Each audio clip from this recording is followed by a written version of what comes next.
யாழ் IAS academy students அனைவருக்கும் அன்பு வணக்கம். போன வீடியோவில் வந்து நம்ம என்ன பார்த்துருந்தோம் அப்படின்னா 2023 மற்றும் 24 நடந்த முக்கியமான கரண்ட் அஃபேர்ஸ் மற்றும் ஜிகே டாப்பிக்கை தான் நம்ம பார்த்துக்கிட்டு இருந்தோம்.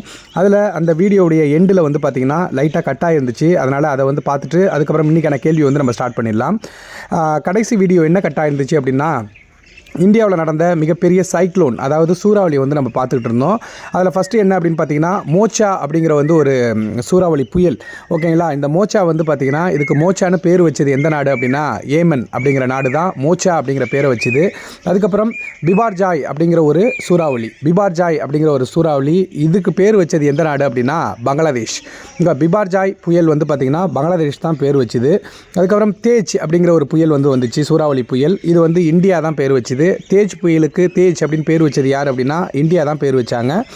பிபார்ஜாய் அப்படிங்கிறது பங்களாதேஷ், பிபியில் ஸ்டார்ட் ஆகும். ஓகேங்களா, பிபார்ஜாய் அப்படிங்கிறது வந்து பங்களாதேஷ் வந்து பெயரிட்டுச்சு. தேஜ் புயலுக்கு பேர் வச்சது இந்தியா. அதுக்கப்புறம் ஹமூன் அப்படிங்கிற ஒரு புயல், இதுக்கு பேர் வச்சது ஈரான் அப்படிங்கிற நாடு. ஹமூன் புயலுக்கு பேர் வச்சது யார் அப்படின்னு பார்த்தீங்கன்னா ஈரான். ஓகேங்களா, அடுத்து மிதிலி அப்படிங்கிற ஒரு புயல் வந்துச்சு. அது வந்து மாலத்தீவு இருக்குல்ல, அதுதான் இதுக்கு பேர் வச்சுது மிதிலி மாலத்தீவு. சரிங்களா, WM மிதிலி அப்படிங்கிற புயலுக்கு பேர் வச்சது மாலத்தீவு. ஓகேங்களா, அடுத்து மிச்சாங் புயல். இந்த மிச்சாங் புயலுக்கு பேர் வச்சது எந்த நாடு அப்படின்னா மியான்மர் நாடு தான் மிச்சாங் புயலுக்கு பேர் வச்சுது. ஓகேங்களா, இதை ஒரு டைம் எழுதிக்கிங்க. அதில் முக்கியமானது என்ன அப்படின்னா இந்த பிபார்ஜாய் இருக்குல்ல, பங்களாதேஷ் பேர் வச்சாங்கல்ல பிபார்ஜாய் புயலும், அதுக்கப்புறம் தேஜ் புயலும் இந்தியா தான் பேர் வச்சுது தேஜ் புயல் அப்படின்னு சொல்லிட்டு. இது ரெண்டும் அரபிக்கடலில் உருவான புயல்கள். ஓகேங்களா, புயல் சூறாவளி. ஓகேங்களா, அரபிக்கடலில் உருவானது இந்த பிபார்ஜாயும் தேஜ் புயலும். மற்ற எல்லாமே வந்து பார்த்திங்கன்னா மோச்சா புயல், ஹமூன், மிதிலி, மிச்சாங் இது எல்லாமே வந்து பார்த்திங்கன்னா பே ஆஃப் பெங்கால், வங்காள விரிகுடாவில் ஏற்பட்ட சூறாவளி. ஓகேங்களா, ஸோ இன்றைக்கான கேள்வி வந்து நம்ம பார்த்துடலாம். ஃபஸ்ட்டு ஃபீமேல் ஜட்ஜு யார் அப்படின்னு உங்களுக்கு தெரியும். உச்சநீதிமன்றத்துடைய முதல் பெண் நீதிபதி யார் அப்படின்னு பார்த்தீங்கன்னா ஃபாத்திமா பீவி. இவங்க வந்து 96 வயசு. ஓகேங்களா, இப்போ இறந்துட்டாங்க அவங்க, அதனால தான் இந்த கேள்வி வந்து இருக்குது. ஸோ உச்சநீதிமன்றத்தின் முதல் பெண் நீதிபதி யார் அப்படின்னு பார்த்தீங்கன்னா ஃபாத்திமா பீவி. ஓகேங்களா, அவங்க வந்து இப்போ இறந்துட்டாங்க. சரிங்களா, இதே உயர்நீதிமன்றத்தின் முதல் பெண் நீதிபதி யார் அப்படின்னு பார்த்தீங்கன்னா அண்ணா சாண்டி. உயர்நீதிமன்றம் ஹைகோர்ட்டுடைய ஃபஸ்ட்டு ஃபீமேல் ஜட்ஜி யார் அப்படின்னு பார்த்தீங்கன்னா அண்ணா சாண்டி அப்படின்னு சொல்லுவாங்க.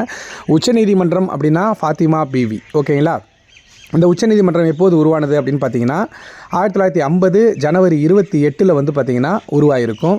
சரிங்களா, அடுத்த கொஸ்டின் பாருங்கள். First woman to skydive from 21,500 feet நியர் மவுண்ட் எவரெஸ்ட். அதாவது ஒன்றுமே இல்லை, ஃபஸ்ட்டு உமனுங்க, முதல் பெண், அதாவது ஸ்கை டைவ் பண்ணியிருக்காங்க. கிட்டத்தட்ட 21,500 அடியிலிருந்து மேலேருந்து ஸ்கையிலேருந்து வானத்திலேருந்து குதிச்சிருக்காங்க. ஓகேங்களா, ஸ்கை டைவ் வந்து பண்ணியிருக்காங்க. 21,500 அடியிலேருந்து குதித்த முதல் பெண் யார் அப்படின்னு பார்த்தீங்கன்னா ஷீத்தல் மகாஜன். ஓகேங்களா, ஷீத்தல் மகாஜன் அப்படிங்கிறவங்க தான் 21,500 அடியிலேருந்து முதல்ல ஸ்கை டைவ் பண்ணவங்க, இந்தியாவை சார்ந்தவங்க ஷீத்தல் மகாஜன் அப்படிங்கிறவங்க. மவுண்ட் எவரெஸ்ட் சிகரத்துக்கு பக்கத்தில் வந்து இதை நிகழ்த்தியிருக்காங்க. மவுண்ட் எவரெஸ்ட் தான் உங்களுக்கே தெரியும். எவரெஸ்ட் சிகரம் உலகத்திலே உயரமான சிகரம், 8,848 மீட்டர்ஸ் உயரம் கொண்டது. ஓகேங்களா, கடல் மட்டத்திலிருந்து. ஸோ ஷீத்தல் மகாஜனை ஞாபகம் வச்சிங்க. அடுத்த கொஸ்டின் பார்த்தீங்கன்னா முதல்ல இந்த ஆர்டிஃபிஷியல் இன்டெலிஜென்ஸ் இருக்குங்களே, அது சம்மந்தப்பட்ட சேஃப்டி சமிட். ஓகேங்களா, அது சம்மந்தப்பட்ட பாதுகாப்பு மாநாடு, செயற்கை தொழில்நுட்பம் சம்மந்தப்பட்ட பாதுகாப்பு மாநாடு வந்து 2023 எங்கே நடந்துச்சு அப்படின்னு பார்த்தீங்கன்னா பக்கிங்காமில் நடந்துச்சு. அதாவது இங்கிலாண்டில் மிக முக்கியமான நகரம் தான் பக்கிங்காம்.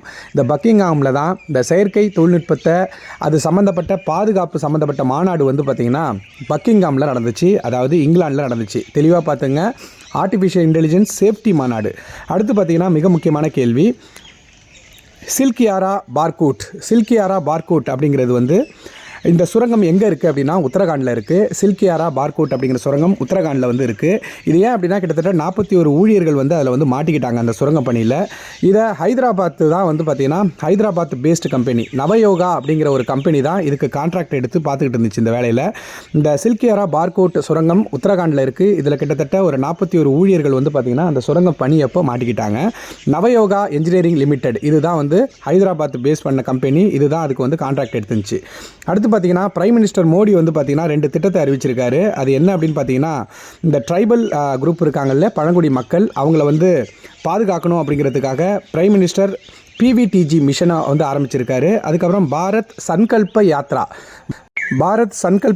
அப்படின்னு பார்த்தீங்கன்னா சென்ட்ரல் கவர்மெண்ட் கொண்டு வர திட்டத்தை எல்லாருக்கும் தெரியப்படுத்துறதுக்காக கொண்டு வந்திருக்காங்க. இது பிர்சா முண்டாவுடைய பிறந்த நாள் அன்னைக்கு வந்து பார்த்தீங்கன்னா கொண்டு வந்திருக்காங்க. பிர்சா முண்டா பிறந்த நாளை ஜன்ஜாத்திய கௌரவ் திவாஸ் அப்படின்னு சொல்லுவாங்க. நன்றி, வணக்கம், தேங்க்யூ.